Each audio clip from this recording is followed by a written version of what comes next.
4 থেকে 20 আগস্ট পর্যন্ত বাংলাদেশের সংখ্যালঘুদের উপর 2010টি হামলার ঘটনা ঘটেছে। এসব হামলায় নিহত হয়েছেন 9 জন, এমন তথ্য প্রকাশ করেছে হিন্দু, বৌদ্ধ, খ্রিস্টান ঐক্য পরিষদ।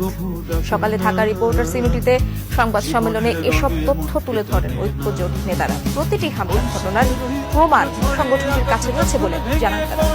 এই 17 দিনে সারা দেশে 69টি উপাসনালয়ে হামলার তথ্য তুলে ধরা হয়।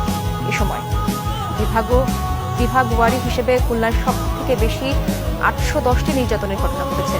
3 দফা তদন্তের পর উপরোক্ত ঘটনাগুলোর কোনোটির সাথে রাজনৈতিক সম্পৃক্ততা পাওয়া যায়নি বলেও দাবি করেন ঐক্যজোট নেতারা। হামলার সাথে জড়িতদের শাস্তির দাবিতে 21শে সেপ্টেম্বর সারা দেশে সমাবেশ ও বিক্ষোভ মিছিলের ঘোষণা দেওয়া হয় সংবাদ সম্মেলনে।